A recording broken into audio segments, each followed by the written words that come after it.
Oke. Nah, jadi pada minggu ini kajiannya adalah mengenai transnasional media advokasi atau ya advokasi media transnasional atau aktivisme berbasis aktivisme yang menggunakan media dan lintas batas itu ya.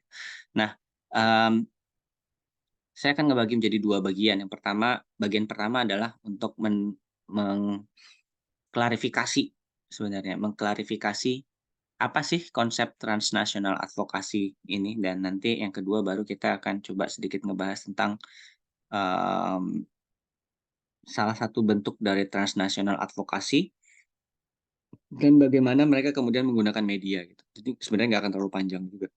Nah, transnasional media advokasi, sorry sebelum hapus. Nah, transnasional media advokasi, em, kata pertamanya adalah transnasionalisme. Dan ini yang mau saya coba klarifikasi di awal gitu, atau kita coba definisikan di awal. Kenapa kita menggunakan kata transnasionalisme? Karena emang kalau kita berbicara mengenai hubungan internasional, secara tradisional kita akan ngomongin tentang hubungan antar negara. Ya kan, inter dan nasional, kita breakdown dari katanya sendiri antar negara gitu ya, hubungan antar negara, di mana dampaknya kalau kita berbicara hubungan internasional dalam konteksnya tradisional gitu ya, eh, kita akan melihat bagaimana negara itu sebagai unit utama analisis gitu kan.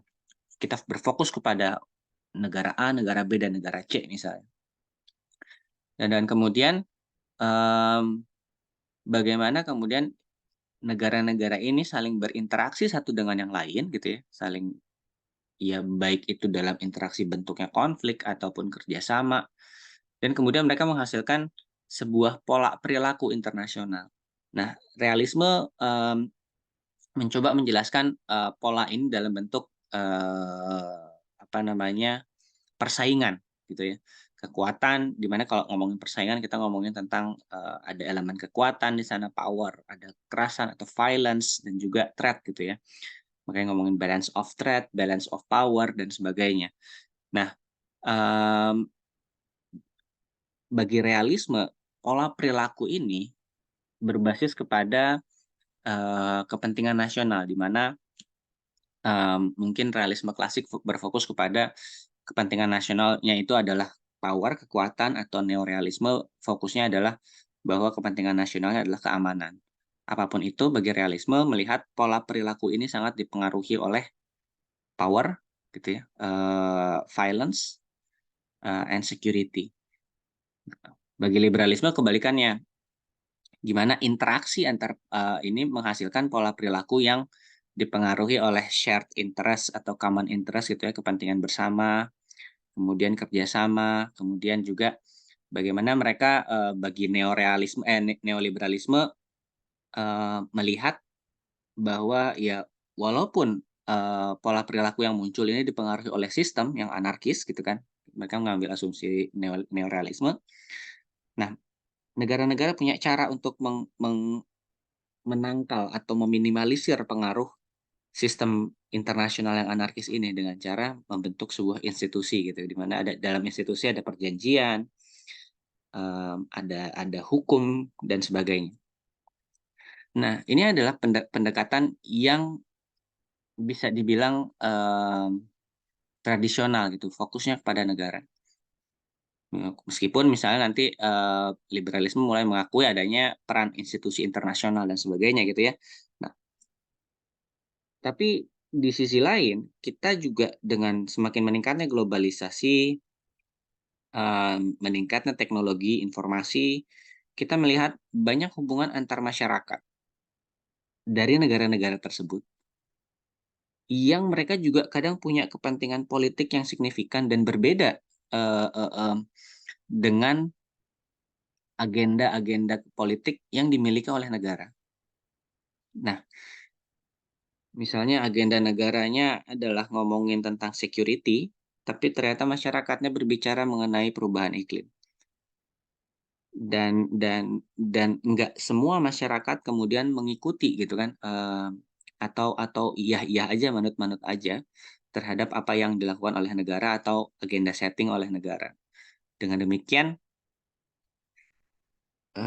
hal ini memperlihatkan bahwa di luar negara, kehadiran dan meningkatnya peran-peran dari non-state actors atau aktor-aktor non-negara juga semakin meningkat, yang terutama muncul dari masyarakat itu sendiri. Nah, meski demikian, kalau kita melihat secara tradisional kepada fokusnya apalagi liberalisme gitu ya, yang mengakui keberadaan non-state actors, masyarakat kayak gini-gini ya, seringkali mereka melihat bagaimana peran aktor non-negara ini terhadap pembentukan atau pengaruhnya terhadap sebuah kebijakan antar negara. Misalnya, mmm, kalau kita ambil judul skripsi yang umum ya, umum sekali di Indonesia adalah judul skripsi skripsi itu kan bagaimana, sorry, peran UNICEF atau peran Save the Children misalnya, terhadap penanggulangan, angka buta huruf di Indonesia, di kalangan anak-anak, misalnya ya. Artinya apa? Kita melihat bagaimana peran non-state actors tadi, Save the Children for example, it's organisasi NGOs internasional itu ya. Bagaimana Save the Children mempengaruhi kebijakan domestik sebuah negara, ya kan? Atau misalnya mau di fokus yang dalam konteksnya internasional, juga sama gitu, bagaimana peran-peran non-state actors ini mempengaruhi kebijakan dari sebuah negara. Misalnya kebijakan, perang gitu, bagaimana mereka mengurangi dampak-dampak perang dan sebagainya. Yang seringkali, eee, mmm, tidak disentuh atau belum disentuh secara secara masif gitu ya, adalah bagaimana pengaruh non-state actors ini terhadap sistem antar negara itu sendiri. How they really, kalau kita ambil ambil pakai, pendekatan realisme kan atau neorealisme, neoliberalisme kan sistem internasional anarkis. Apakah anarkis ini akan selalu menjadi anarkis dan bagaimana misalnya aktor-aktor non-negara ini mempengaruhi tingkat anarkis dari sebuah sistem internasional. Nah, dengan demikian akhirnya, mmm, mereka tidak lagi terkungkung atau terbatas dalam suatu kondisi domestik, ya, tapi mulai berperan lintas batas gitu. Tidak lagi mencoba fokus kepada analisisnya fokus kepada, mmm, peran non-state actors terhadap sebuah kebijakan, tapi kepada pola interaksi tadi. Nah, sehingga inilah yang kemudian, mendorong mereka untuk melakukan aktivitas atau ya aktivitas-aktivitas atau aksi-aksi yang lintas batas, tidak hanya di satu negara, tetapi bagaimana mereka mendorong pergerakan atau interaksi dari satu negara yang melintasi batas negara lain di luar kendali pemerintah. Karena kalau selama ini misalnya NGOs ABC gitu dalam domestik di sebuah negara, mereka menggunakan jalur pemerintah, misalnya kebijakan luar negeri pakai, Kementerian Luar Negeri gitu ya. Itu kan tetap jalurnya akhirnya menggunakan jalur pemerintah, yang artinya akhirnya kembali lagi pada to state interaction. Tapi bagaimana kemudian mereka akhirnya mulai bergerak sendiri di luar kendali pemerintah untuk membentuk sebuah sistem atau mempengaruhi sistem interaksi internasional atau interaksi global. Dan hubungan lintas batas ini tanpa melalui, eee, channel atau jalur pemerintah atau ya, ini disebut sebagai hubungan transnasional. Kalau kalau kata Nye, dan Keohane, itu transnational, relations itu disebut sebagai kontak, koalisi, dan interaksi lintas batas negara yang tidak dikendalikan lagi oleh organ kebijakan luar negeri negara. Misalnya ya tadi, Kementerian Luar Negeri dan sebagainya. Mereka langsung bentuk sendiri NGOs di negara A dengan NGOs di negara B misalnya. Mereka saling bekerja sama untuk misalnya ngomongin isu climate change, for example. So that's kind of a transnational relations. Nah,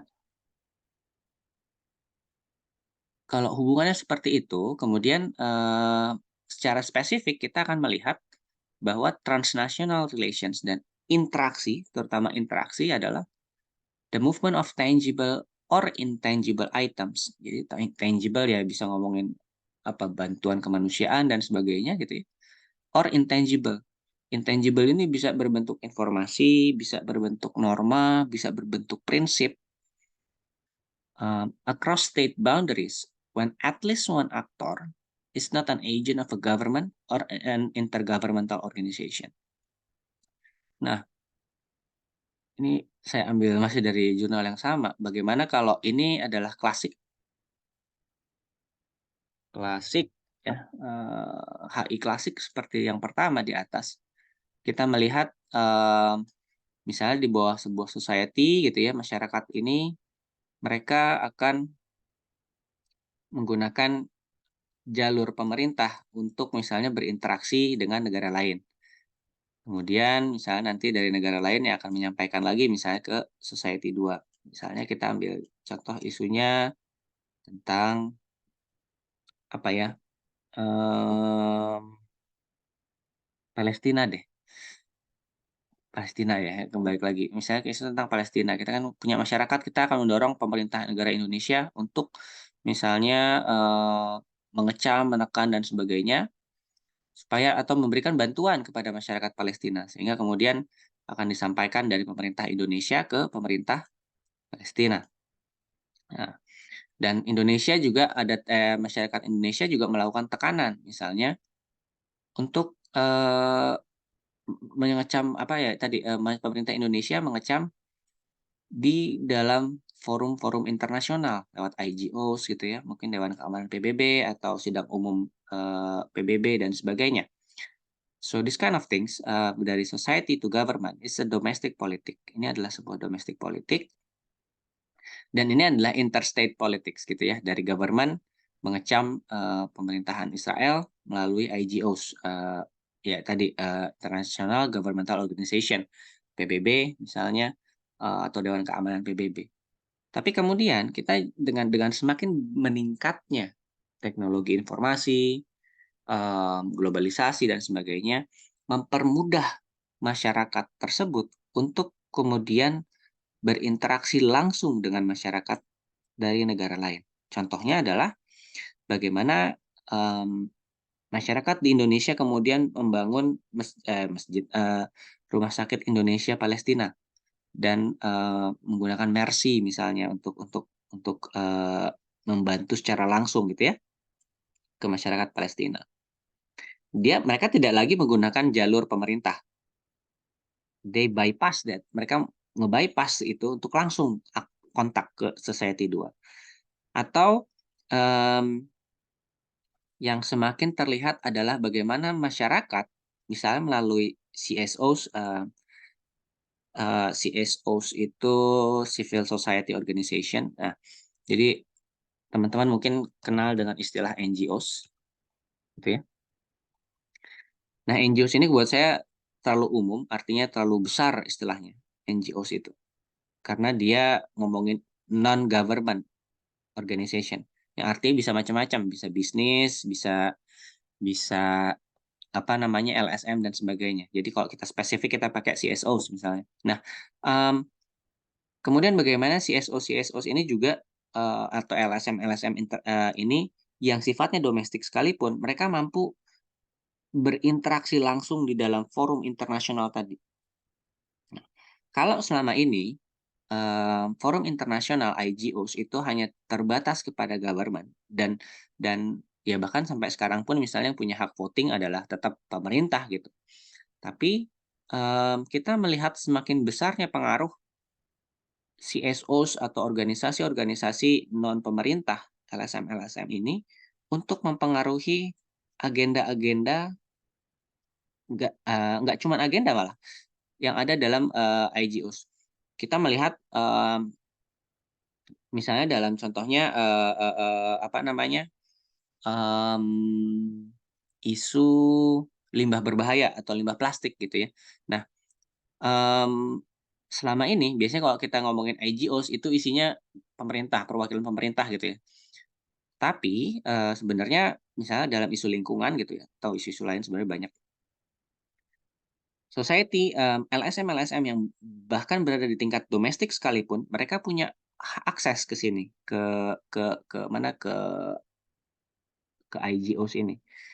Contohnya misalnya kalau di Indonesia, kita berbicara, YPPB atau Nexus 3 gitu ya.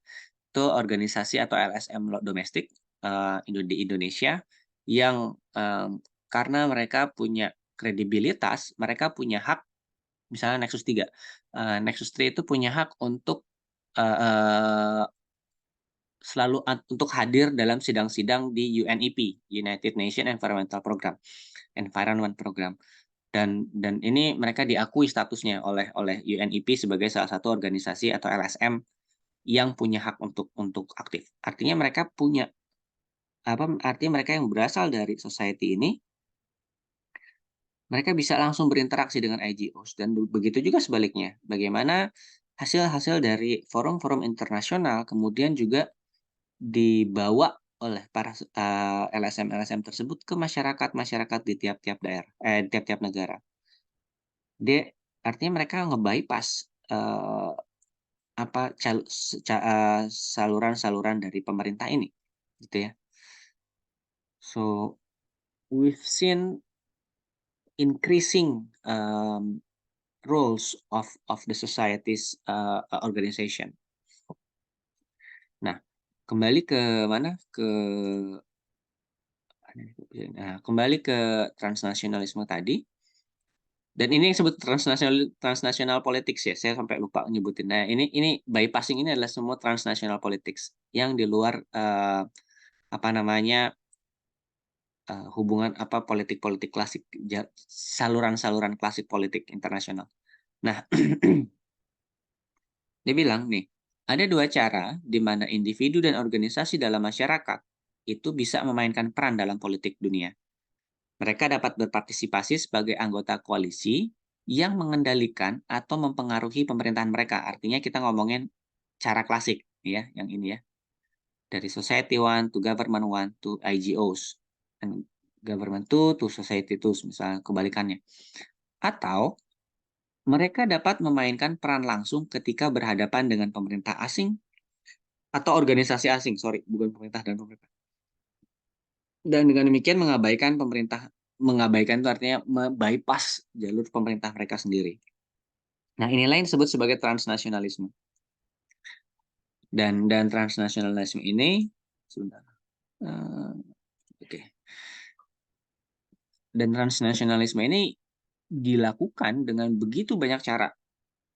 Itu hanya contoh ya. Jadi ini hanya contoh untuk interaksi to IGOs, tapi nggak selalu dengan IGOs. Mereka punya channel juga ke negara lain, atau bisa berinteraksi dengan negara lain langsung. Misalnya, kalau kita berbicara tentang transnational actors ini banyak sekali jenisnya. Kita berbicara misalnya tentang teroris groups seperti ISIL, Al-Qaeda gitu ya, di mana mereka bisa membypass, jalur antar pemerintah dengan misalnya melakukan penyerangan lintas negara, Irak dengan Suriah atau dari Afghanistan ke Amerika Serikat dan sebagainya. Atau kita bisa melihat, contoh-contoh organized crimes, apa namanya, organisasi kriminal transnasional. Nah, di mana dalam konteks organisasi kriminal transnasional ini contoh-contohnya adalah misalnya mafia Sisilia atau, trafficking ring gitu ya, organisasi kriminal ini, dalam dalam human trafficking atau juga, misalnya perjudian yang sekarang lagi ramai di Indonesia gitu ya, bagaimana perjudian di Indonesia, apa, judi-judi yang online seperti itu, mereka punya pusat-pusatnya justru misalnya di negara-negara, Asia Tenggara lain di luar Indonesia gitu. Jadi, mmm, melakukan aktivitasnya lintas batas atau misalnya juga seperti yang, apa namanya, ada di Indonesia lagi gitu, misalnya Transnational Liberation Movement. Contohnya adalah Rwandan Patriotic Front, organisasi yang kemudian berhasil menggulingkan pemerintahan Hutu yang melakukan genosida di Rwanda, gitu ya, atau OPM, Organisasi Papua Merdeka, atau Operasi Papua Merdeka ya, organisasi Papua Merdeka, di mana mereka melakukan aktivitasnya di Papua, di Indonesia, tapi memiliki misalnya banyak eh, saluran-saluran atau cabang-cabang lain gitu ya, aktivitasnya di luar negeri, misalnya di Belanda atau di negara-negara Pasifik. Atau kita melihat misalnya transnational media outlet kayak CNN gitu, atau Reuters atau Associated Press, di mana mereka juga melakukan aktivitas lintas batas, bahkan kayak CNN, Multimedia Corporation ya, mereka punya kantor di Amerika Serikat, punya kantor di Indonesia dan sebagainya. Atau kita melihat organisasi non-state lainnya, misalnya ICRC, atau Palang Merah Internasional gitu. Kemudian ada MNCs, kemudian juga Business Coalition, artinya kalau kita lihat ke yang ini tadi itu kan, dalam society ini kan nggak cuma tentang LSM ya, juga ada bisnis misalnya. Nah, biasanya dan kalau LSM punya hak untuk misalnya aktivitas atau berinteraksi ke dalam forum-forum internasional, bisnis coalition atau koalisi bisnis itu juga bisa. Misalnya kalau ada, misalnya contohnya ada mau ada perjanjian internasional yang mengatur tentang junk food gitu misalnya. Maka biasanya McD tidak akan datang sebagai MNC gitu ya, mewakili sendiri. Tapi selain mereka akan mewakili diri sendiri, mereka juga akan membentuk sebuah koalisi misalnya dengan Burger King, dengan KFC misalnya ya, eee, untuk datang dan hadir ke sana sebagai satu suara tersendiri. Artinya mereka akan memiliki suara yang lebih besar, dan juga, power yang lebih besar. Ini kita bisa bisa lihat dari apa, kalau, teman-teman sekarang ngikutin, COP dari UNFCCC yang ke-28, COP yang sedang berjalan sekarang, teman-teman akan melihat bahwa jumlah terbesar,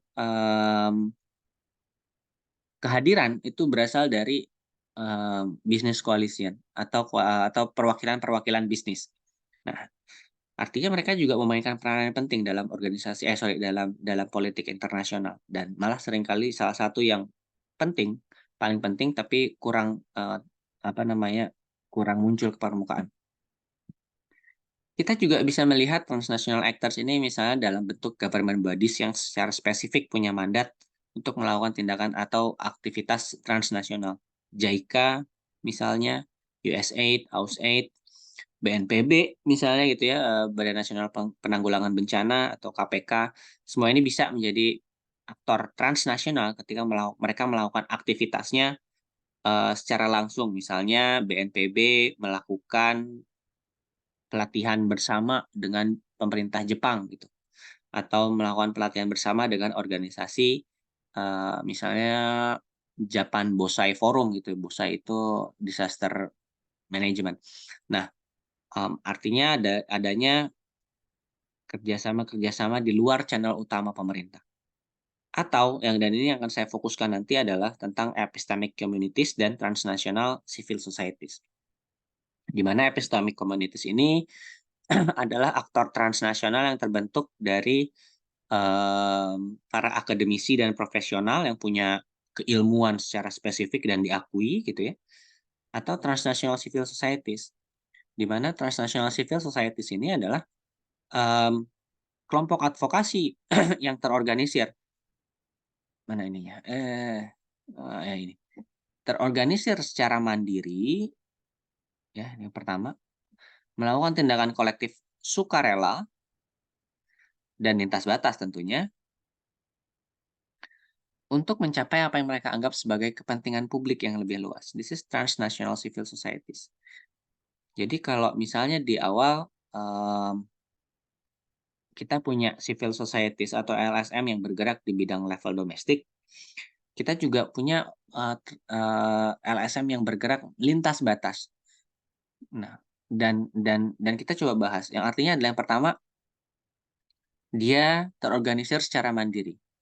Dia nggak dibentuk oleh pemerintah, tapi mereka muncul dari masyarakat itu sendiri. Jadi, untuk menghindari misalnya salah satunya konflik kepentingan dan sebagainya. Nah, ini artinya adalah mandiri. Yang kedua harus bersifat sukarela. Artinya mereka sukarela, mereka nggak dipaksa untuk terbentuk, atau melakukan sesuatu hal gitu ya. Mereka nggak dipaksa, artinya mereka secara sukarela untuk, beraktivitas karena mereka, meyakini mereka punya tujuan untuk membela atau mengadvokasi kepentingan publik. Berbeda dengan misalnya negara yang punya kepentingan nasional gitu ya, kepentingan negara, atau MNC yang punya kepentingan, apa namanya, terkait dengan, kapitalisme gitu ya. Kalau buat transnational civil societies, in general mereka punya anggapan bahwa what they are advocating, apa yang mereka advokasikan itu merupakan kepentingan publik yang lebih luas lagi. Misalnya tentang ngomongin, perubahan iklim, ngomongin tentang penghapusan pekerja anak gitu ya, ngomongin tentang, gaji yang layak atau anti korupsi dan sebagainya. Banyak itu yang dianggap sebagai sebuah kepentingan publik dibandingkan kepentingan, organisasi. Nah,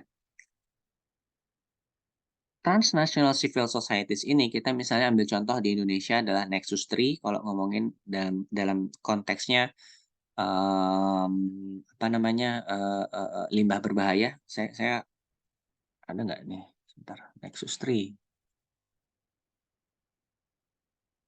Nexus 3.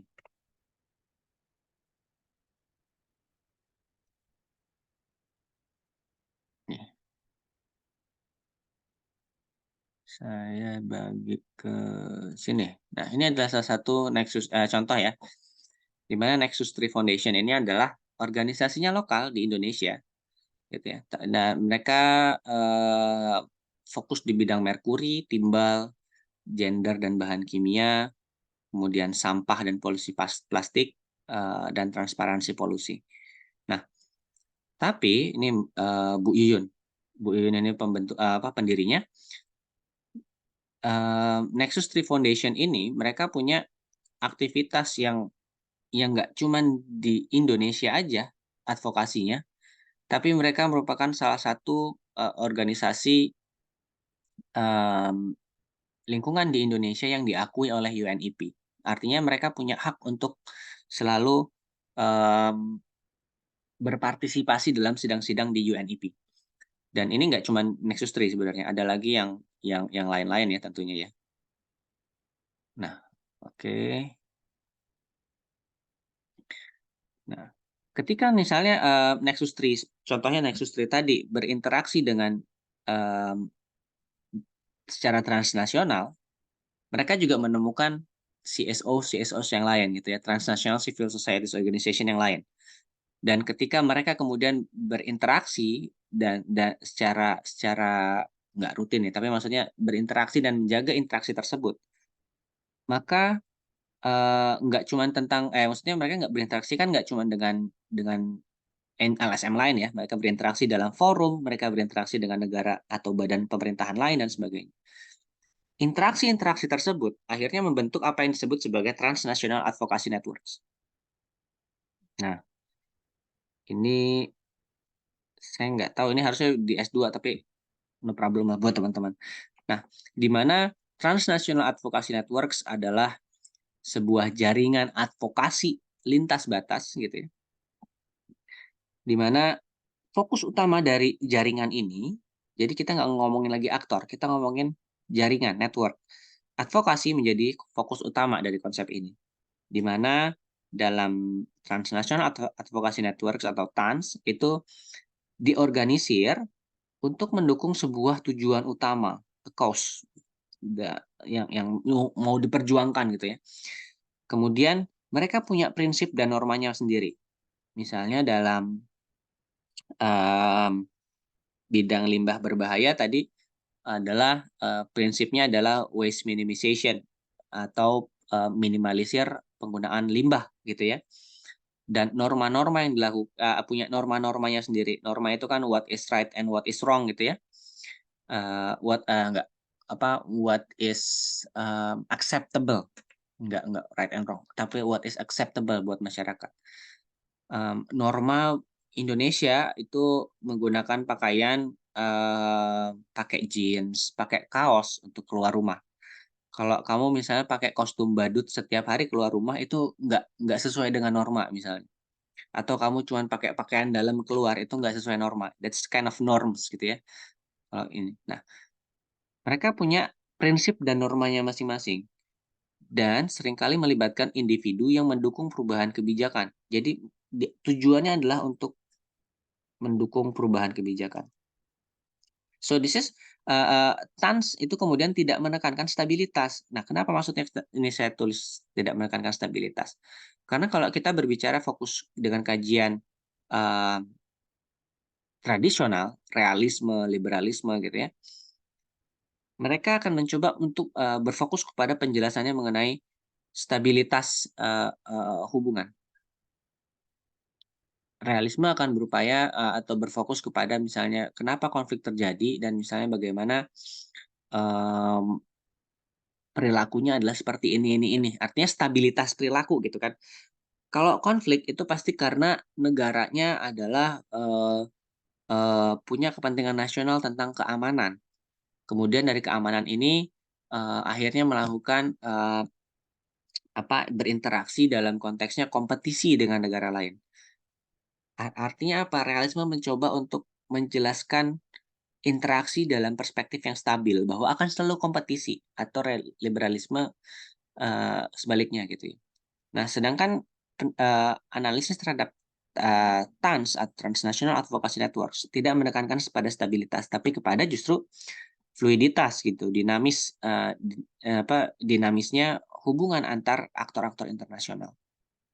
Nah, TANS terbentuk ketika TCS, Transnational Civil Societies, saling bekerja sama, nggak cuma di antara mereka, tapi juga dengan aktor-aktor tadi ini ya, di sebelah kiri, secara lintas batas untuk membentuk sebuah jaringan network dan uh, bentuk ini membentuk transnational advocacy networks. Dan kenapa network? Network ini adalah sebuah konsep yang sebenarnya belum terlalu terkenal mungkin di Indonesia juga ya. Yang dipinjam dari awalnya ada yang bilang dari IT gitu ya, studi studi informasi gitu ya, teknik informasi, ada yang bilang juga, kemudian diadaptasi dalam sosiologi dan diadaptasi lagi kemudian dalam hubungan internasional. Nah, network ini adalah sebuah bentuk organisasi yang dicirikan oleh pola komunikasi dan pertukaran yang bersifat sukarela, timbal balik, dan horizontal. Artinya apa? Network berbeda dengan organisasi internasional. Kalau kita ngomongin organisasi internasional, di dalam organisasi internasional atau organisasi in general, mereka akan selalu punya hierarki, gitu ya. Artinya kita bisa nge-trace gitu, power dari siapa yang paling kuat ke siapa yang jadi kacung misalnya ya. Nah, itu organisasi. Dan ya mereka berada di situ juga dalam paksaan, artinya misalnya kalau kamu bekerja dalam sebuah perusahaan kan ada kontrak, kontrak itu kan berarti paksaan ya. Nah, dalam konteks network, mereka masuk ke sana dalam konteksnya sukarela, artinya nggak ada yang memaksa mereka untuk masuk ke dalam network ini. Gitu. Tapi mereka karena mereka tadi kita lihat punya kepentingan publik, misalnya kalau transnational civil societies, akhirnya mereka juga sukarela masuk ke sana. Dan timbal balik, akan selalu ada hasil timbal balik hubungan timbal balik di dalam sebuah network. Dan sifatnya horizontal, tadi berbeda dengan organisasi atau ya yang sifatnya vertikal gitu ya, dari bos ke kacung gitu kan. Nah, kenapa kemudian konsep ini penting? Nanti kita bahas habis ini. Cuman ini ada sebuah penjelasan dari Profesor Seeking. Catherine Seeking itu profesor yang mempropos isu ini yang membentuk konsep ini. Jadi kita coba nonton dulu berapa menit ya, kalau nggak salah 7 menitan. Sebentar.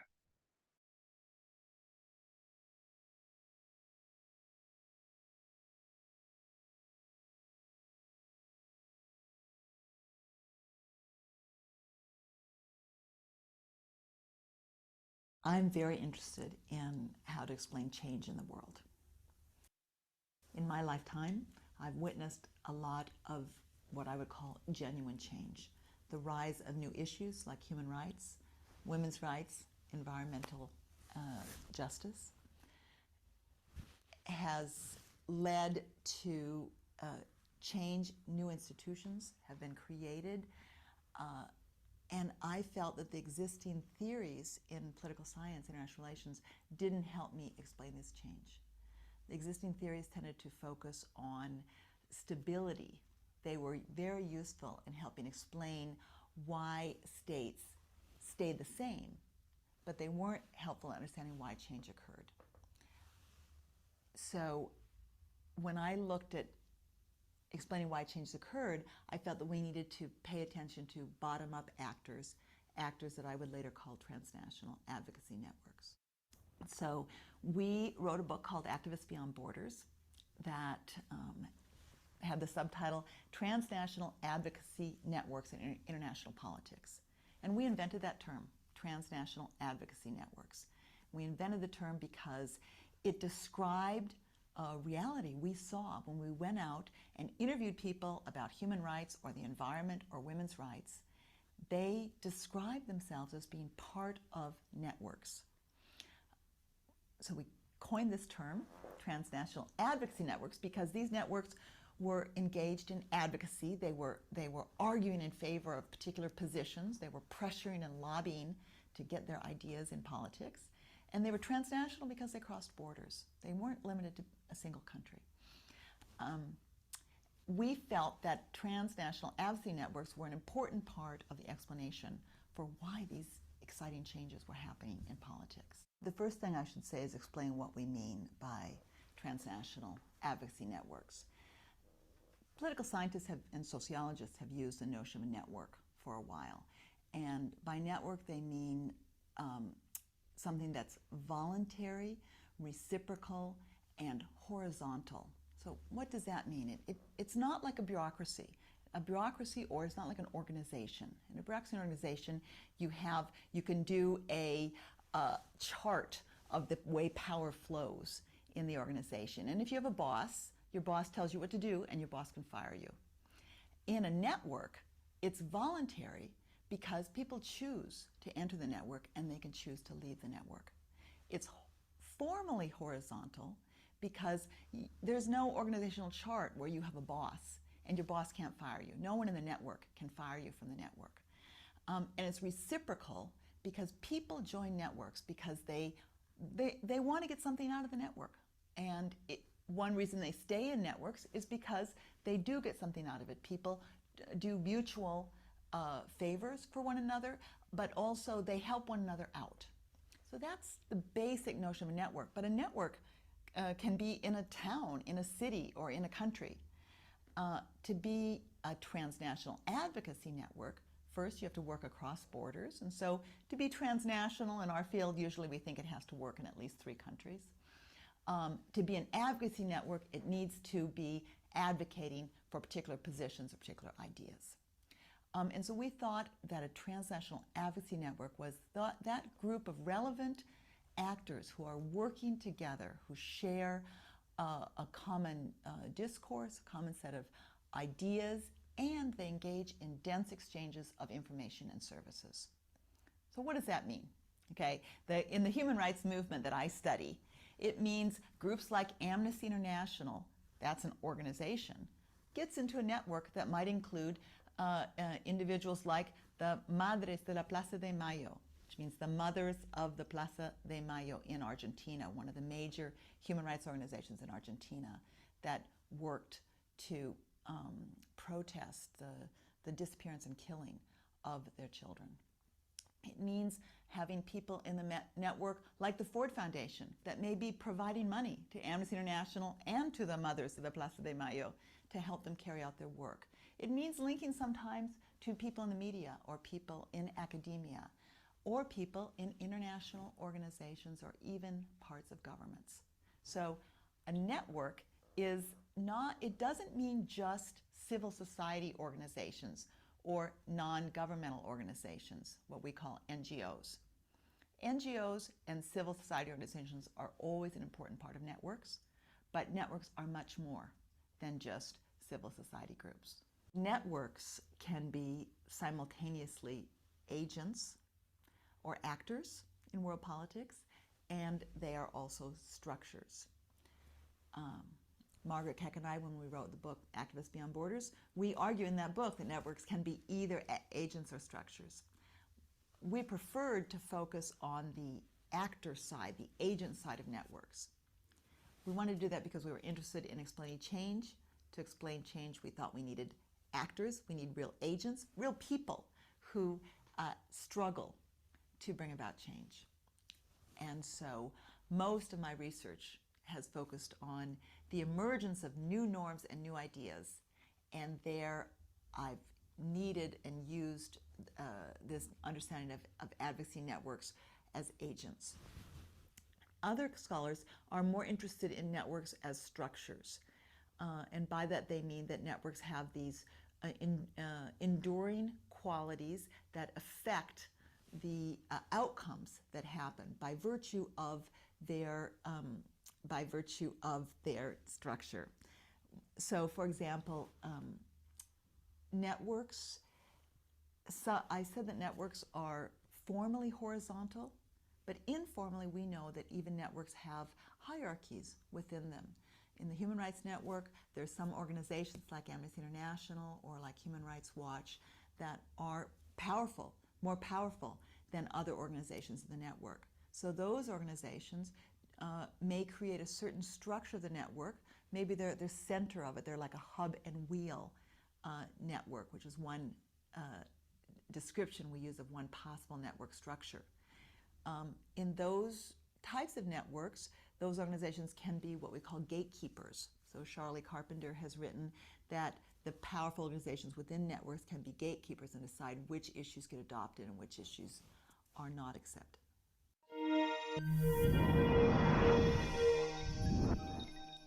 Get more from the Open University.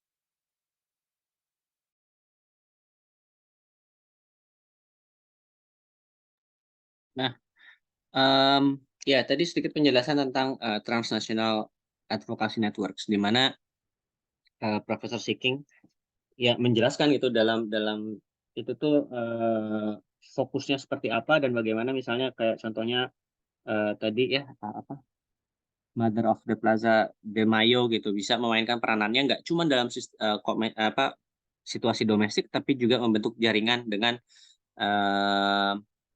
aktor-aktor lain di luar negaranya, di luar Argentina gitu untuk melakukan advokasi sebuah isu. Nah, pada akhirnya cuma nantinya ada sedikit kebingungan juga yang akan teman-teman temukan ketika misalnya saya nggak tahu mungkin teman-teman nanti ada yang ngambil S2 gitu atau yang ada yang fokus kepada kajian pakai pendekatan apa namanya konstruktivisme gitu ya di mana nanti teman-teman akan menemukan apa yang disebut sebagai komunitas epistemik atau epistemic community.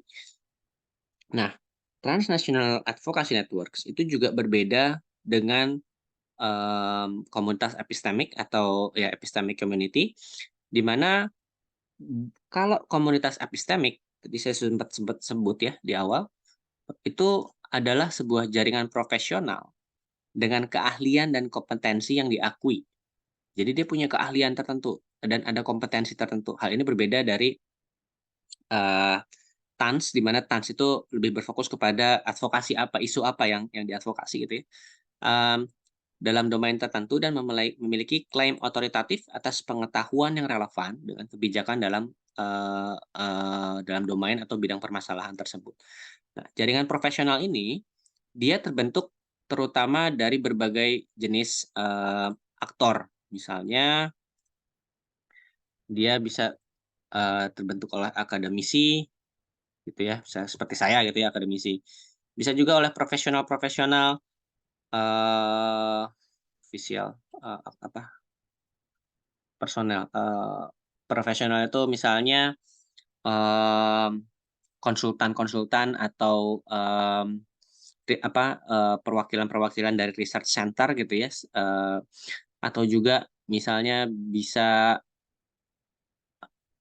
nggak pegawai sebutannya apa ya, profesional dari organisasi internasional gitu, dari UNEP, UNDP dan sebagainya. Atau juga ada perwakilan pemerintah di sana yang memang, punya punya klaim otoritatif atau punya keilmuan dalam hal itu. Apa namanya ya, pejabat pemerintah misalnya. Hop, nah nah, contohnya misalnya kita ambil, komunitas epistemik dalam bidang manajemen bencana, disaster management, di mana akan ada akademisi-akademisi, yang berfokus di bidang itu dan autoritatif gitu ya. Misalnya saya ambil contoh, ya dosen-dosen atau profesor-profesor di bidang, manajemen bencana. Ada profesional-profesional di sana, misalnya, perwakilan-perwakilan dari, mmm, nggak Japan, apa namanya, PDD platform gitu ya, Platform on Disaster, PDD, Disaster Reduction, and Displacement, atau ada perwakilan dari, Sendai Sendai apa namanya, dari Sendai, aku lupa nama organisasinya, dari UN juga. Nah, nah, contoh-contoh itu adalah bagian dari profesional atau mungkin misalnya profesional-profesional dari, perusahaan-perusahaan manufaktur yang secara spesifik bekerja di bidang, bangunan-bangunan tahan gempa misalnya, atau bangunan tahan bencana dan sebagainya. Atau ada pejabat pemerintahan misalnya dari BNPB gitu ya, Badan Nasional Penanggulangan Bencana yang ikut, atau, BMKG, Badan Meteorologi dan sebagainya. Kalau mereka punya kemampuan dan keahlian tertentu yang secara spesifik, mereka bisa disebut sebagai epistemic community. Contoh lainnya adalah, misalnya IPCC. IPCC adalah salah satu contoh dari epistemic community yang sangat terkenal. Kalau teman-teman ngikutin, isunya, perubahan iklim gitu ya, climate change, itu seringkali dengar kata IPCC. Nah, IPCC ini adalah, sebuah komunitas epistemik yang terbentuk dari, aktor-aktor ini, dan di mana mereka punya klaim otoritatif untuk bilang bahwa misalnya perubahan iklim, kondisinya seperti ini saat ini gitu ya, bla bla bla bla bla, dengan kemudian mereka akan memproyeksikan, kalau berbagai skenario, kalau misalnya perubahan iklim itu nggak cepat ditanggulangi, maka skenario pertamanya seperti ini, skenario keduanya seperti ini, skenario ketiganya seperti ini. Dan, UN mengakui hal tersebut karena, IPCC ini langsung mengkonsultasikan hal tersebut ke UN, dan negara-negara juga akan merujuk kepada IPCC, atau laporan IPCC sebagai, apa namanya, the recent development, ya recent development of, or recent knowledge on climate change. Nah, ini adalah contoh dari komunitas epistemik, di mana mereka punya 4 ciri utama, yang ini cukup berbeda dengan TANS, di mana yang pertama adalah, dia ada shared normative and principled belief, ini sama kayak, apa namanya, sama kayak TANS, yang memberikan dasar pemikiran berbasis nilai bagi tindakan sosial anggota masyarakat yang berpartisipasi dalam epistemic community. Yang kedua, they have a shared causal belief. Artinya, contohnya dalam IPCC, mereka percaya bahwa perubahan iklim itu diakibatkan oleh beberapa faktor utama. Karena faktor-faktor utama ini, kemudian tidak dilakukan, maka mereka, meyakini bahwa hasilnya adalah seperti itu. Causal beliefs ini artinya adalah sebab akibat gitu ya, hubungan sebab akibat. Karena misalnya, eee penggunaan,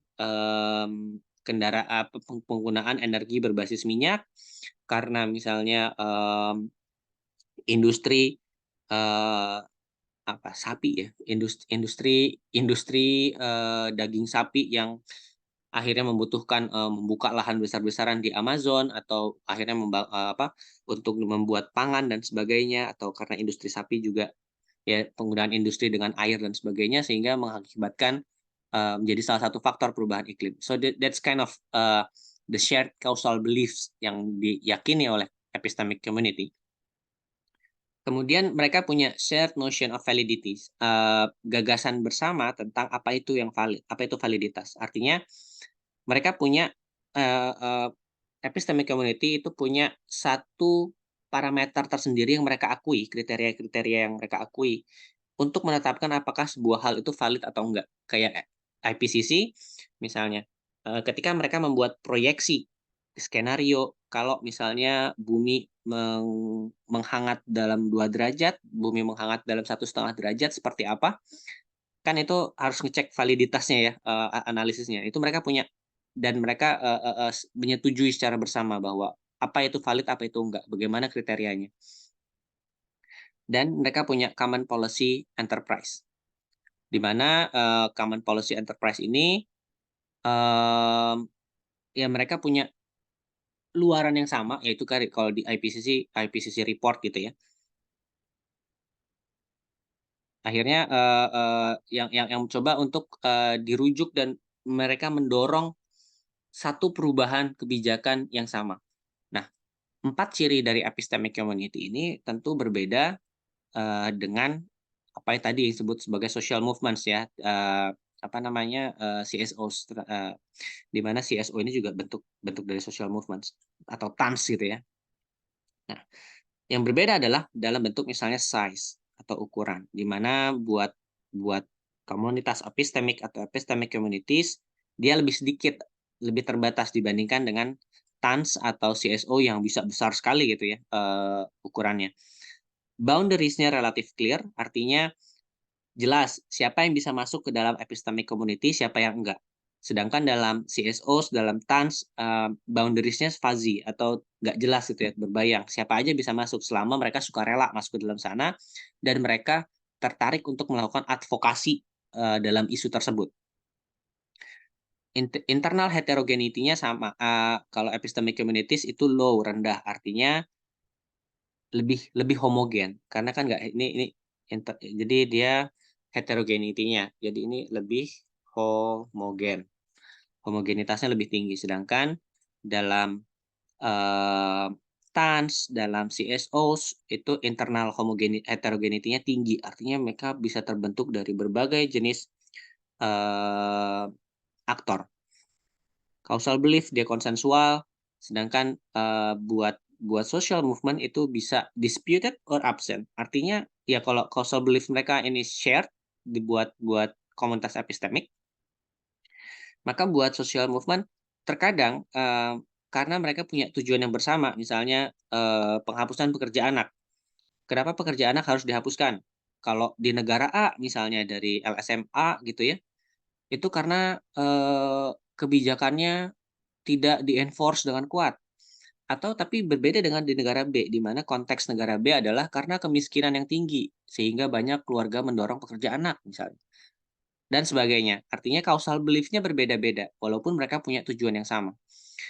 Nah, knowledge base juga sama dengan demikian, kalau epistemic communities, knowledge base-nya itu shared, artinya mereka berbasis evidence, maksudnya mereka berbasis kepada penemuan-penemuan ilmiah gitu ya.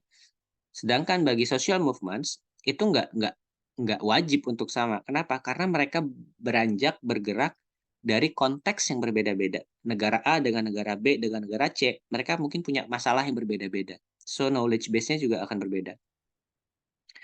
Dan terakhir perbedaannya adalah means of changing the world, di mana dalam epistemic community mereka akan melakukan persuasi menggunakan fakta dan argumen. Ini yang dilakukan IPCC dengan IPCC report-nya gitu ya. Mereka mempublikasikan hasil laporan dari kajian mereka, untuk bilang bahwa, ya kalau misalnya, dengan trajektori yang ada saat ini, ya we are doomed gitu, humanity is doomed, we are bound to experience, a very drastic, climate change misalnya. Sedangkan bagi social movements, mereka melakukan caranya adalah dengan melakukan persuasi dan juga tekanan by action and framing. Misalnya dalam konteks climate change kita punya persuasi-persuasi yang dilakukan oleh Greenpeace. mereka melakukan persuasi dalam artian, ya melakukan kampanye kepada masyarakat, kemudian, mereka ikut terjun ke dalam forum-forum internasional terkait dengan perubahan iklim misalnya. Dan di sisi yang sama, mereka juga melakukan pressure, penekanan atau tekanan kepada negara-negara, yaitu dengan kampanye-kampanye yang, eee, apa namanya, ngeblokade gitu deh dan sebagainya. Itu tidak dilakukan oleh oleh, apa namanya, dilakukan oleh komunitas epistemik. Nah, ini jadi bedanya. So, kalau kita sudah bisa membedakan komunitas epistemik, juga aktor-aktor transnasional lainnya dengan, transnational, advocacy networks atau transnational civil societies organization, kita akan melihat dalam dalam TANS, ini yang tadi disebut sebagai gatekeepers. Misalnya nih, kita lihat ada nodes di sini ya, nodes ini titik-titik bulat ini ya. Yang bulat-bulat ini semua nodes, artinya ini mewakili aktor-aktor yang terlibat di dalam, di dalam, sebuah network atau jaringan tersebut, dia nodes.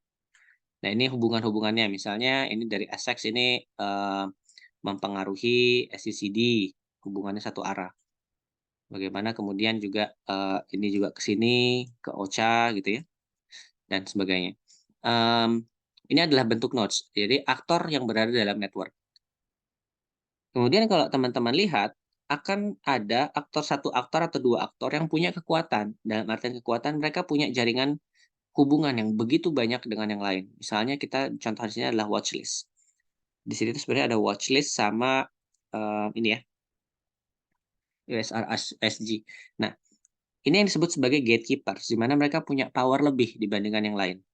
Sehingga dengan demikian, CSOs atau aktor dalam TANS yang memiliki jaringan ini, mereka punya pengaruh yang besar, karena mereka lebih terkoneksi dengan lebih banyak aktor. Dan seringkali dengan demikian artinya mereka punya, mmm, modalities yang lebih besar atau power yang lebih besar untuk mempengaruhi jaringan. Sehingga mereka memiliki peran sebagai agenda setting di dalam, network tersebut, menentukan agenda advokasi di dalam TANS. Nah, ini adalah contoh dari transnational advocacy networks. Dan how atau bagaimana caranya hubungannya TANS menggunakan media. Nah, bagi TCS, TCSOs gitu ya, kurang misalnya, mmm, ada 2 teknologi yang semakin sentral dalam upaya advokasi mereka, yaitu internet dan video, dan gabungan keduanya.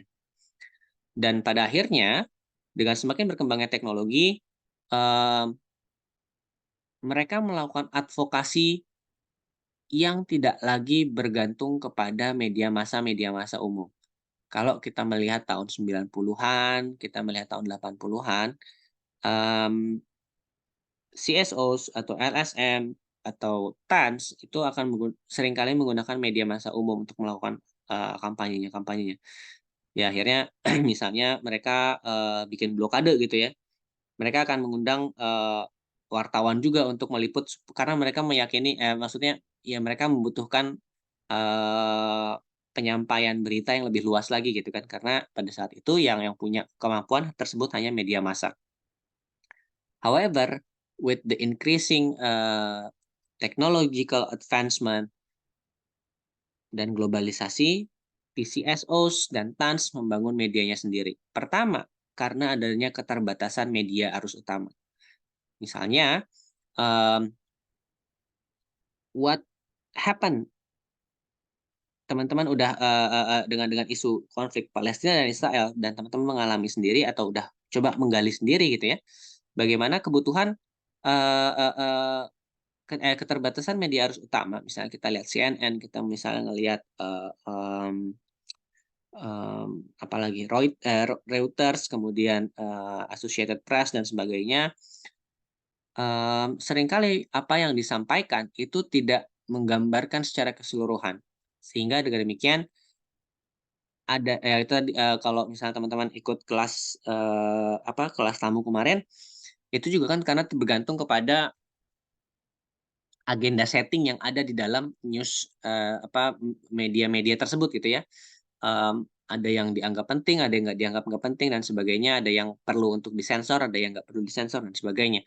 Nah, sehingga hal ini menghasilkan adanya kebutuhan untuk mengisi celah pengetahuan dan informasi yang nggak disampaikan, atau yang nggak semua dilaporkan oleh media arus utama. Misalnya terkait dengan perubahan iklim, itu bagaimana, terjadi, di COPs gitu ya, bagaimana, negosiasi-negosiasi itu banyak didikte oleh, kalangan-kalangan bisnis, minyak dan juga gas bumi gitu, karena perwakilan mereka yang sangat besar. Nah, gap ini, celah informasi dan pengetahuan inilah yang kemudian mendorong para CSOs, nah dan TANS in general juga untuk membangun medianya sendiri. Artinya mereka melakukan advokasi dengan cara, membuat video dan juga menggunakan internet dan membuat, saluran berita. Makanya kalau teman-teman buka, website-website dari CSOs tersebut, suka ada ya, news release dan sebagainya gitu kan. Nah, itu adalah salah satu bentuk dari pembentukan, media sendiri oleh CSOs. Yang kedua adalah alasannya akan lapar perhatian. Nah, advokasi itu sangat lapar dengan perhatian karena mereka membutuhkan audiensi yang terus-menerus lebih besar. Kebutuhan untuk menyampaikan dan berinteraksi dengan audiens dan atau publik yang lebih luas lagi. Advokasi itu akan efektif atau akan semakin lebih besar peluangnya kalau mereka ditangkap oleh audiens yang jauh lebih besar lagi. Dan dengan adanya internet dan adanya video, teknologi video yang sekarang bisa dibuat oleh siapa aja, pakai HP gitu ya. Kalau zaman dulu harus bawa kamera gede gitu kan, segede kardus gitu malah kameranya. Sekarang kita bisa pakai HP aja untuk bikin video. Artinya apa? Hal itu mempermudah, eee, outreach kepada, eee, publik yang lebih luas lagi. Kedua hal ini kemudian mendorong, TCSOs dan juga TANS untuk membangun medianya sendiri. Dan ini dan ini juga terjadi karena di-enable atau dibuat bisa karena munculnya konsep citizen journalism. Di mana dalam citizen journalism pendekatannya adalah bagaimana masyarakat itu bisa mampu melaporkan apa yang terjadi dalam kehidupan mereka sehari-hari. Terutama dalam konteks ini adalah, mmm, masyarakat-masyarakat yang langsung berada di lapangan atau yang langsung terkait dengan tema-tema yang, diadvokasikan oleh para CSOs, dan TANS ini.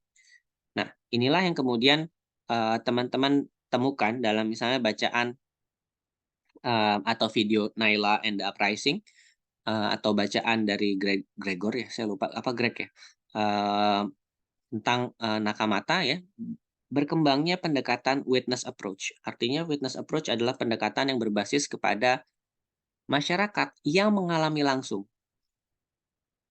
dari, tema-tema advokasi yang mereka lakukan. Dalam konteks ini misalnya Palestina atau, dalam konteks lain misalnya pihak-pihak yang langsung terdampak oleh, polusi gitu, tapi yang orang yang terdampak oleh polusi lah yang menceritakan. Nah, pendekatan citizen journalism dan pendekatan witness approach ini misalnya kita temukan dalam, konteksnya Nakamata di Filipina, teman-teman baca di dalam jurnal, atau misalnya oleh pendekatan Watchdog ID, di mana, Watchdog ID bikin video-video yang semuanya berbasis kepada,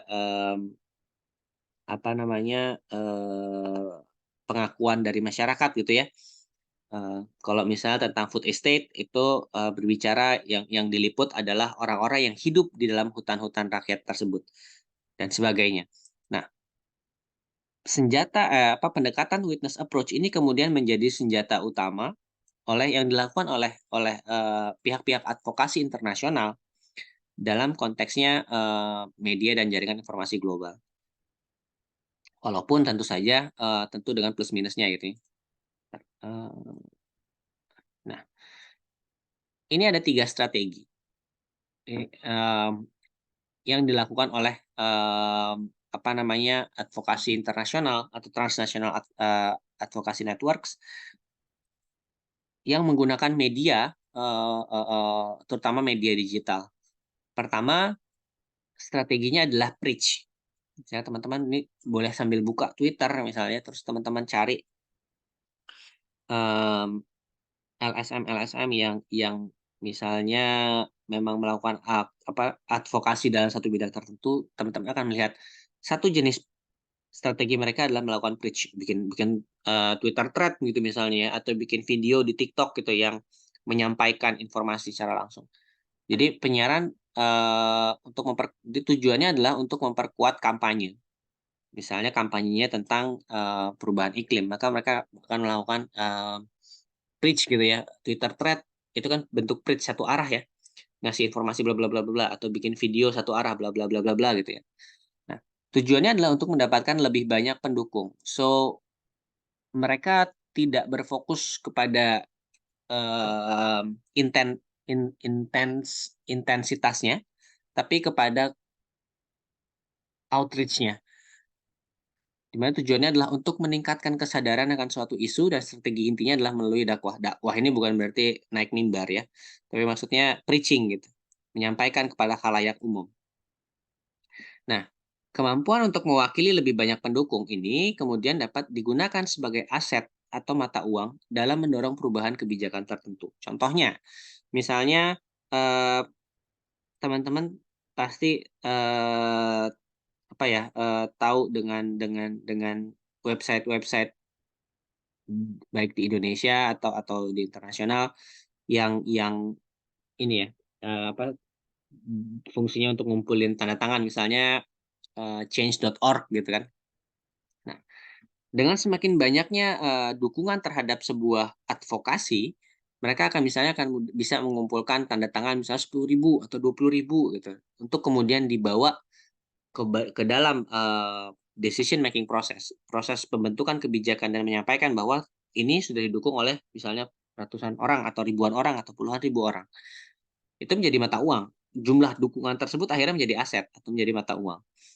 Nah, yang kedua adalah strategi yang kedua yang dilakukan oleh TANS atau advokasi adalah melalui conversing, artinya mendengarkan dan merespons. Dalam sebuah Twitter thread atau dalam sebuah video di sosial media gitu ya. Setelah mereka melakukan preaching, kadang mereka juga ngebalesin komen-komennya ya atau yaitu diskusi dalam Twitter thread dalam video tersebut. Ini adalah bentuk dari conversing. Mereka mendengarkan dan merespons. Artinya mereka berbicara. Kalau yang preaching caranya adalah satu arah, maka conversing tujuannya dua arah. Antara staff LSM atau teman-teman mungkin sering sebut sebagai admin gitu ya. Misalnya kalau ada tentang dosen-dosen Mindos apa gimana saya lupa. Nah, ini dilakukan penekanan bukan lagi perluasan partisipasi seperti yang dilakukan pertama, bukan lagi jumlah outreach, bukan lagi jumlah view, bukan lagi jumlah likes.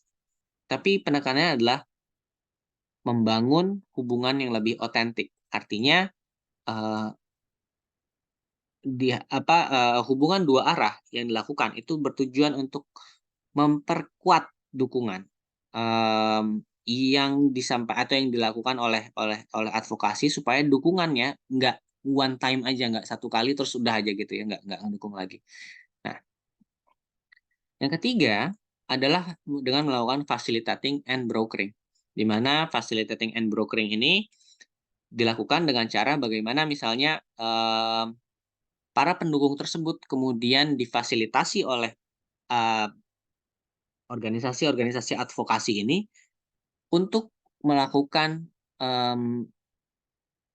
aktivitas berbasis medianya sendiri atau bikin kampanye atau laporan sendiri, di mana fungsinya dari CSOs atau dari TANS adalah melakukan facilitating and brokering, di mana misalnya ini CSOs punya pendukung banyak gitu ya, kemudian CSOs ini kan punya beberapa tema, misalnya contohlah Greenpeace atau Project Multatuli gitu ya. Mereka punya banyak isu yang mau mereka angkat. ini partisipan atau pendukung A tertarik dengan isu A, dengan isu B, dan ini dengan isu C gitu ya. Mereka akan memberikan misalnya pelatihan atau pendidikan kepada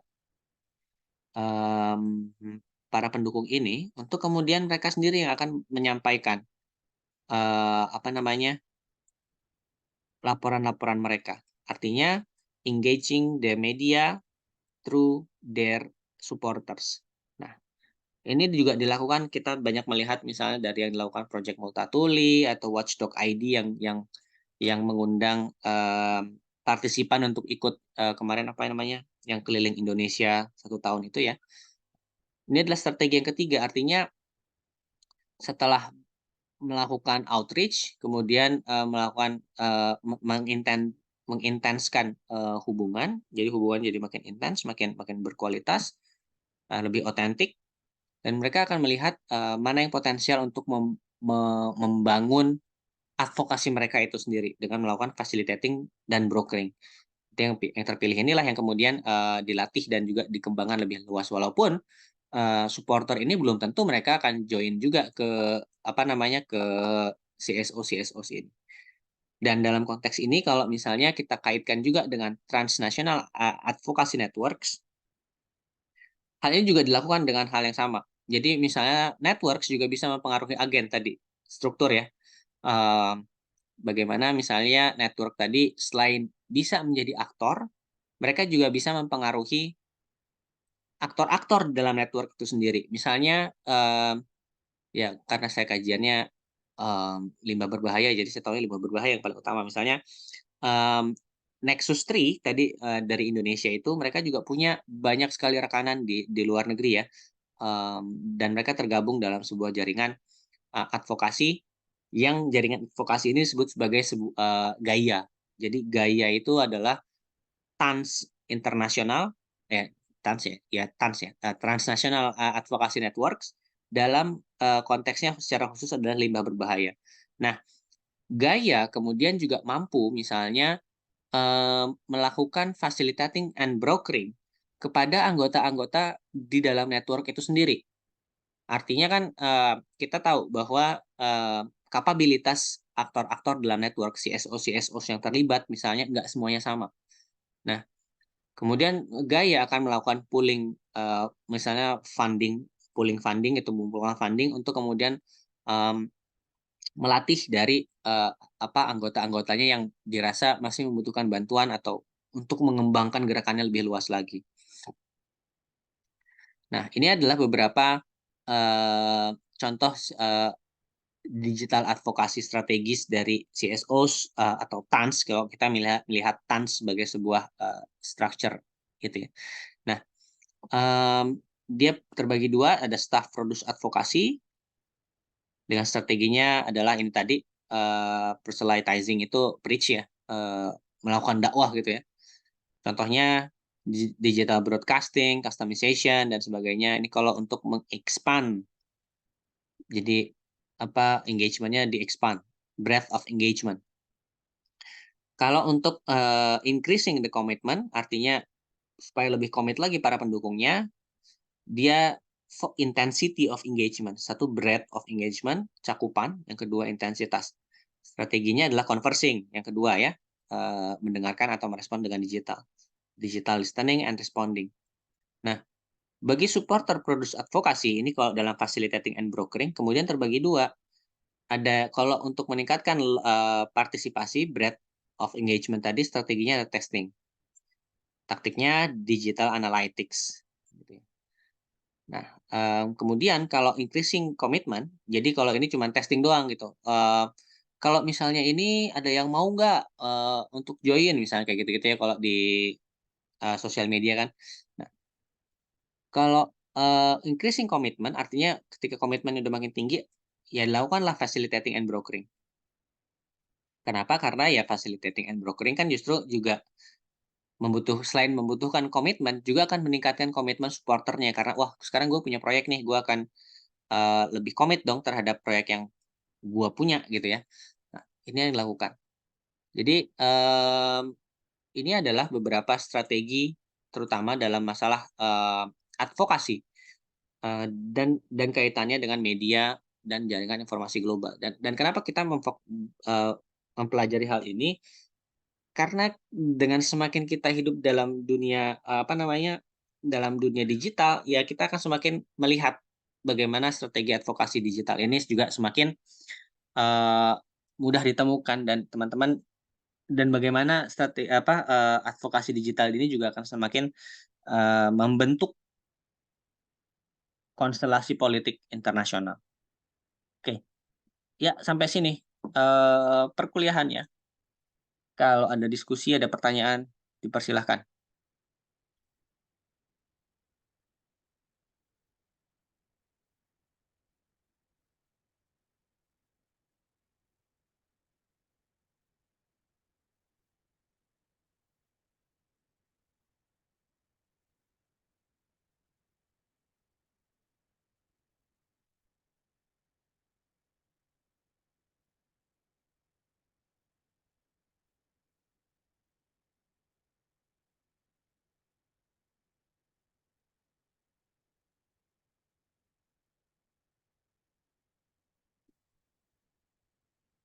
Oke, kalau nggak ada, mmm, saya tutup perkuliahan minggu ini. Mas, Oh, sorry ya mau ada nanya Mas, ada, Dava oke. Mas,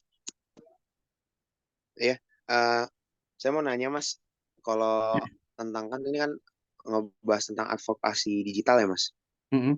Nah, kalau menurut Mas tuh peran strategi advokasi berbasis digital ini dalam meningkatkan akses akses masyarakatnya itu udah efektif belum sih Mas dalam terhadap informasi-informasi hukum gitu Mas, misalnya? Eee, advokasi digital meningkatkan akses masyarakat terhadap informasi hukum. Iya betul Mas, Heeh. karena saya penasaran soal di situnya. Mmm, buat saya sih sangat sangat sangat meningkat ya, buat saya ya. Dalam artian gini, mmm, zaman dulu belum belum ada sosial media gitu ya, kajian mengenai misalnya rancangan undang-undang yang sekarang jadi, eee prioritas di DPR, kita tuh nggak tahu apa aja, kita taunya udah jadi hasil aja. Tiba-tiba ada undang-undang ini, tiba-tiba ada undang-undang itu, gitu ya. Mmm, tapi di sisi lain, dengan adanya sosial media, terutama juga bagaimana partisipasi, LSM-LSM di dalam sosial media yang lebih ngerti hukum sebenarnya, kan karena mereka juga punya spesialis hukumnya ya, kita jadi paham gitu, kenapa sih kemudian, kebijakan atau undang-undang A itu problematik misalnya, kenapa undang-undang B problematik. Mereka akan misalnya tadi preaching, misalnya preaching mereka adalah, melakukan Twitter thread atau video gitu ya di TikTok yang ngebahas satu satu pasal spesifik yang kenapa sih ini disebut problematik dan apa sih hasilnya, dampaknya buat kita sebagai masyarakat biasa. Nah, mmm, dalam sisi tersebut artinya ada celah yang ditutup, yang coba dipenuhi oleh LSM ini. Dalam artian media massa umum atau media massa, mainstream, mereka nggak akan pernah sampai jauh kepada membahas kenapa kemudian pasal ini, menjadi bermasalah atau ya perlu dikritisi dan sebagainya. Dari preaching aja buat saya artinya masyarakat yang lebih luas, mereka lebih paham, "Oh, ini loh dampaknya kalau misalnya undang-undang ini dilakukan." Dan ini akhirnya akan meningkatkan, dan kemudian kalau misalnya mereka melakukan diskusi, misalnya, ya saya suka pakai Twitter karena, 3 hal tadi ada gitu ya, misalnya kayak melakukan diskusi pakai, apa namanya, Twitter Space ya istilahnya, Twitter Space gitu.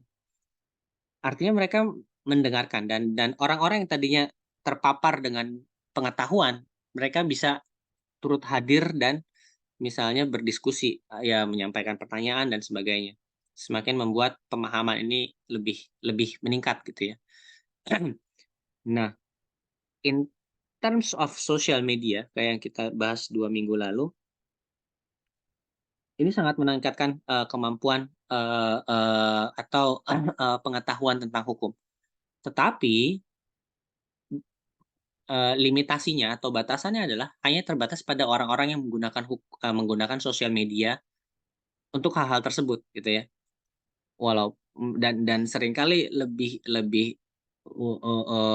umumnya ya masyarakat Indonesia juga banyak yang nggak menggunakan sosial media. Jadi, sangat terbatas kepada para pengguna sosial media, itu yang pertama. Dan yang kedua adalah tentu aja bagaimana sih niatan kamu menggunakan sosial media. Ada yang niatannya ya gue cuman mau lihat, video-video hura-hura aja, happy-happy aja dan sebagainya gitu ya. Jadi, ya dengan demikian mereka ya walaupun mereka terpapar, mereka nggak akan dapat pengetahuan ya karena, mereka tidak tertarik terhadap hal itu. Tetapi kalau dibandingkan dengan zaman dulu much better lah, dalam artian paparan atau cakupan tentang informasi ini. Ya walaupun, belum maksimal atau akan selalu ada batasan. Makanya yang salah satu yang menarik kalau buat saya adalah bagaimana generasi teman-teman,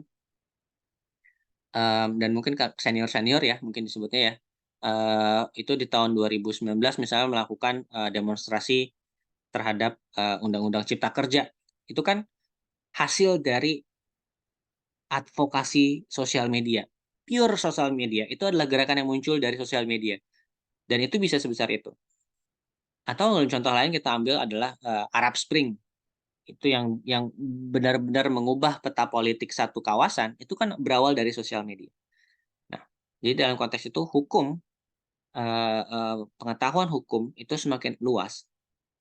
Walaupun ya tentu saja terbatas kepada misalnya kayak kayak orang tua saya yang nggak akan buka Twitter atau Instagram untuk belajar ya, biasanya kayak cuman, lihat-lihat video doang mungkin ya ngabisin waktu kayak gitu, atau YouTube gitu. So yes, I think it's working, but it needs it will get better, terutama saya percaya it will get better karena in the next 10 years misalnya dalam 10 tahun ke depan, eee, ya itu akan menjadi ranah atau itu jadi ranahnya teman-teman untuk bergerak di sosial media karena teman-teman lah yang paling maksudnya generasi yang dari awal sampai akhir paling terpapar dengan sosial media, tahu tahu seluk-beluknya strateginya seperti apa gitu ya. Kalau saya sih kan kayak nanya algoritma aja saya bingung gitu. Gitu mungkin Dava.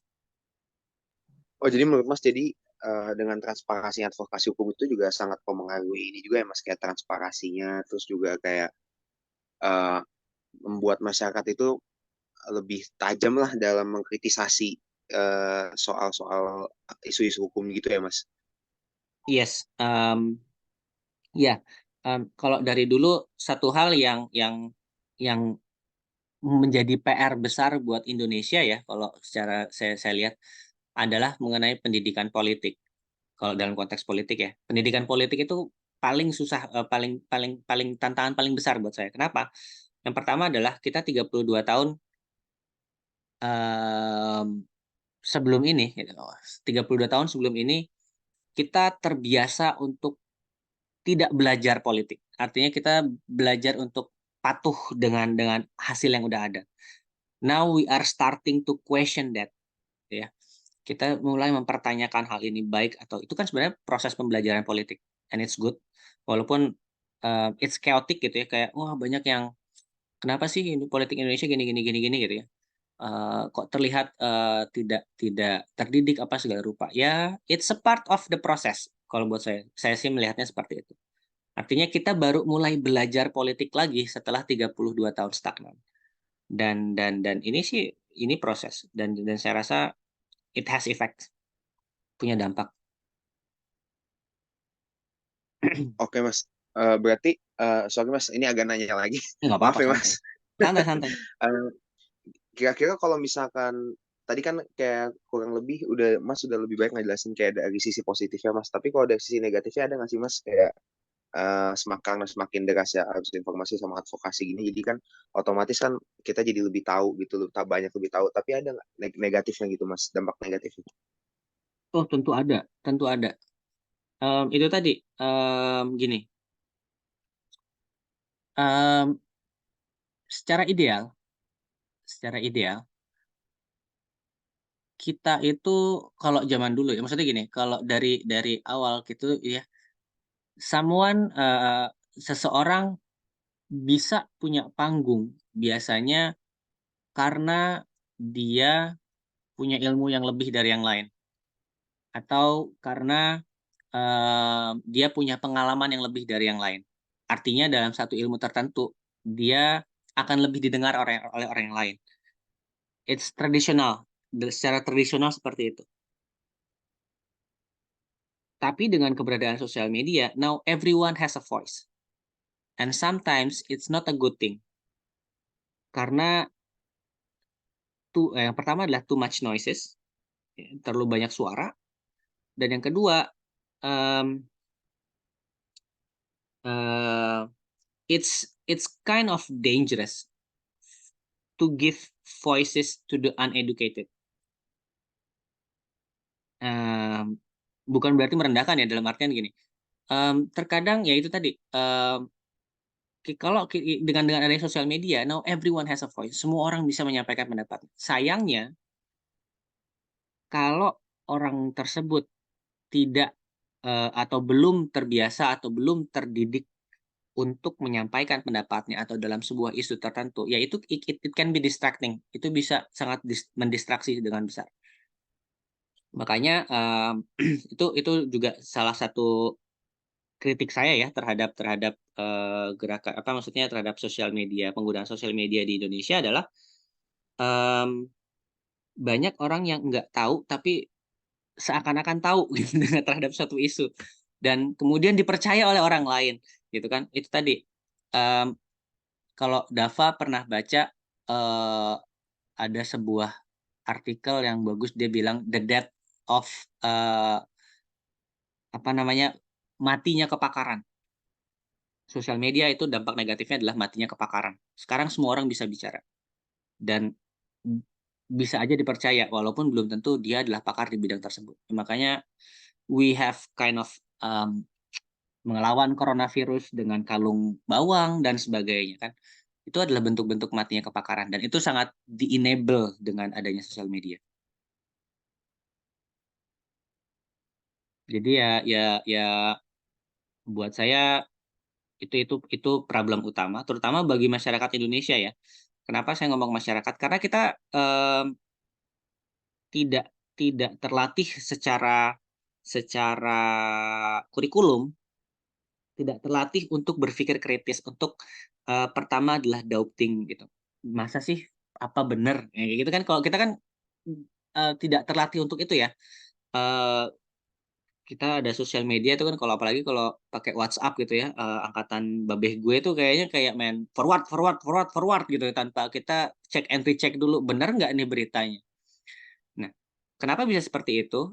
Share and share and share dan kemudian hoax juga bisa ke-share. Yaitu karena awalnya adalah kita tidak terlatih secara kurikulum, cara berpikir kita untuk berpikir kritis. Yang akhirnya, membuat ya kita percaya aja dengan apa yang ada di sosial media. But the good thing is, satu hal yang saya lihat mulai membaik adalah mulai ada karakter. Ya ini tadi, baik lagi karena teman-teman angkatan teman adalah angkatan yang lebih ini ya, yang lebih lebih terpapar dengan sosial media. Di angkatan teman-teman itu sudah mulai mempertanyakan dulu gitu loh. Itu artinya berpikir kritisnya teman-teman udah mulai ada di angkatan teman-teman. Sudah lebih maju dibandingkan angkatan-angkatan sebelumnya. And it's a good thing, walaupun ya belum belum mayoritas ya. Mungkin gitu. Siap Mas, makasih banyak ya Mas atas Aman aman jawabannya. aman. Oke. Ada lagi?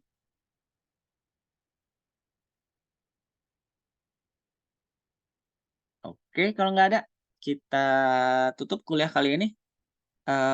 Terima kasih, semuanya sudah hadir. Terima kasih juga Dava atas pertanyaannya. Selamat pagi teman-teman, selamat melanjutkan hari. Assalamualaikum warahmatullahi wabarakatuh. Selamat pagi.